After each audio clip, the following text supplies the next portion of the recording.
What is valency? संयोजकता क्या है?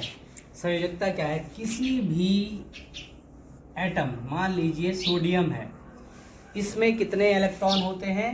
Valency इसकी क्या है? 11। क्यों? जितने भी इलेक्ट्रॉन या प्रोटॉन होंगे किसी भी एटम के, वही उसका एटॉमिक नंबर बताएगा, परमाणु क्रमांक बताएगा। तो इस सोडियम का परमाणु क्रमांक कितना है? 11 है। क्यों? क्योंकि इसमें इलेक्ट्रॉन या प्रोटॉन की संख्या 11 है। इलेक्ट्रॉन और प्रोटॉन जब बराबर होते हैं तभी वो न्यूट्रल एटम कहा जाता है, तब तक वो किसी से क्रिया नहीं कर रहा है। तो ये न्यूट्रल अवस्था में इसमें इलेक्ट्रॉन और प्रोटॉन बराबर हैं। जब ये आयनिक फॉर्म में होगा तब इसमें इलेक्ट्रॉन की कमी या बढ़ोतरी हो जाती है। तो अभी ये इलेक्ट्रॉन, ये न्यूट्रल है, तो इसमें इलेक्ट्रॉन भी 11 है और प्रोटॉन भी 11 है और इसका परमाणु क्रमांक भी 11 है। क्लियर? तो अब इसके एटम में हम भरेंगे तो इसके 281, मतलब इसके जो बेसिक ग्राउंड सेल है उसमें 2 और दूसरे सेल में 8 बोरबरी के अकॉर्डिंग भरेंगे। और बोरबरी का नियम क्या कहता है? 2n², n where n is number of shell. अगर 1 है तो कितने इलेक्ट्रॉन हो जाएंगे? 2।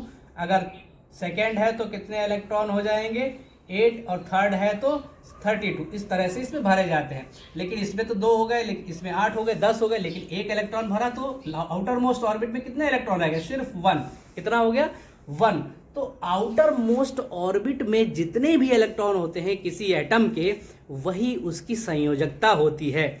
या दूसरी तरीके से अगर हम लेते, जितने भी इलेक्ट्रॉन कोई एटम ट्रांसफर करता है दूसरे एटम को, तो वो उसकी संयोजकता हो जाती है। इस संयोजकता वेरी करती है, जैसे कि आयरन के केस में वेरी करती है, वहाँ अलग अलग होता है, 2 भी हो जाती है, 3 भी हो जाती है। क्यों? क्योंकि जितने इलेक्ट्रॉन वो ट्रांसफर कर सकता है। दूसरी परिभाषा यह है, जितने भी इलेक्ट्रॉन कोई एटम ट्रांसफर करता है वो उसकी वैलेंसी कहलाती है। और जो बेसिक नियम है वो कहता है कि जो आउटर मोस्ट सेल में जितने इलेक्ट्रॉन होते हैं किसी भी एटम के, वही उसकी संयोजकता होती है। तो मैक्सिमम इलेक्ट्रॉन कितने वो ट्रांसफर कर सकता है कोई भी एलिमेंट, वो उसके आउटर मोस्ट सेल में जितने उतने ही कर सकता है। ठीक है? पेनल्टीमेट सेल से वो ट्रांसफर करने के लिए आयनाइज किया जाएगा, उसको हीट प्रोवाइड की जाएगी, तब हो पाएगा, अदरवाइज नहीं हो पाएगा। तो मैक्सिमम बेसिक डेफिनेशन क्या है कि आउटर मोस्ट ऑर्बिट में जितने भी इलेक्ट्रॉन होंगे वही उसकी संयोजकता है। और सेकेंडरी जो डेफिनेशन है वो ये कहती है कि इलेक्ट्रॉन जितने भी ट्रांसफर करता है कोई भी एटम किसी दूसरे एटम को, वही उसकी वैलेंसी अर्थात संयोजकता होती है।